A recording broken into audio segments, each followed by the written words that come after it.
Movie review number 1298 is The Woman in the Yard. The Woman in the Yard is a 2025 movie directed by Jaume Collet Serra. JaumecolletSerra. Jaume Collet Serra, who also directed movies like The Showers, Jungle Cruise, and Black Adam. So this movie has Universal Pictures and Blumhouse Productions, and I saw this movie on April 12th, 2025 at Pierce Point Cinema 10 in Amelia, Ohio. Pierce Point Cinema 10 in Amelia was closed last year, and I thought it was closed for good. So I made a video about it, but several months later, it got reopened under new management. So I was very happy to go back to this movie video. And this was the first movie that I saw at that video ever since it reopened. So it was really nice to be back there. But anyway, The Woman in the Yard is the second Blumhouse Productions movie released in theaters this year, behind The Wolfman. Or Wolfman.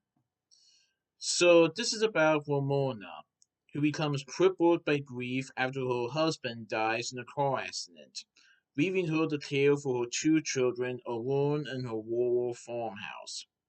Her sadness soon turns to fear when a spectral woman in black appears on her front lawn, warning her that today's the day. As the mysterious figure creeps closer and closer to the house, Ramona realizes that she must protect her children from the evil woman who simply won't leave them alone. So I thought it was pretty good. Before I discuss too much information about this film, I will say that the movie does detail Ramona, who has some injuries being in a car accident that took her husband's life, and so she is trying to figure out what to do.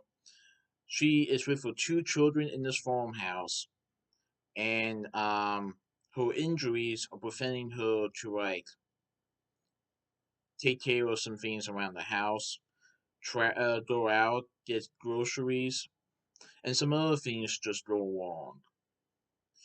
But nothing is as bad as it seems until this woman who is in black clothing appears on their front lawn. She is sitting in the chair. Her face is hidden. She's having a cloth that is hiding her face, and she's all in black. And Ramona and the kids have no idea who this woman is. So Ramona does go outside to see who this woman is, and the woman warns to Ramona that today's the day. And the way she says it, oh, is so creepy and evil that something evil is coming. And I don't want to discuss too much spoilers, but let's just say that there was a reason why this woman is not leaving Ramona and the kids alone.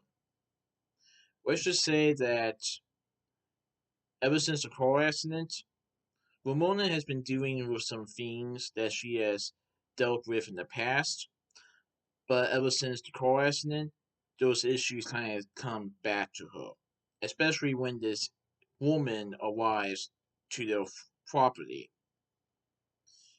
Um, I don't want to discuss too much more information due to spoilers, but it does get revealed why the woman is not leaving the family alone and why she came in the first place. And it has to do with Ramona herself. That's all I'm going to say without revealing too much. But I thought it was a pretty good movie. Now, I'm going to say this. I have heard before I saw the movie that the ending confused some people. It did. I will say this. I don't think I was as confused as other people, but it's a movie where you probably have to see a couple more times to get the full drafts of it. It's one of those movies where you have probably wanted to see it again to try to get a better grasp at the events that happen in this film.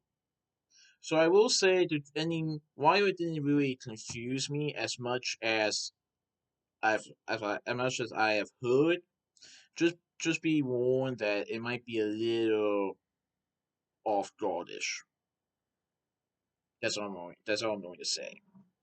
So this movie has Danelle the Dead Rival as Ramona, Oturi Otporosari portraying the woman. Now the woman's name is not revealed. She is just basically known as the woman in the yard. Well, the woman, but she's in the yard. Also, Hornsby portrays David, who was Ramona's husband. Peyton Jackson portrays Taylor, who was Ramona's son. And Estella Kahira portrays Annie, who was Ramona's daughter. So yeah, this was a pretty good movie. Now it does have some scary and intense scenes in the movie, but the fact that the woman appears in the daylight instead of most demons appearing in the night or in dark places, that's pretty interesting. But yeah, I thought it was a pretty good movie. So that's my movie review of The Woman in the Yard. Please tune for this movie review. Alright, goodbye.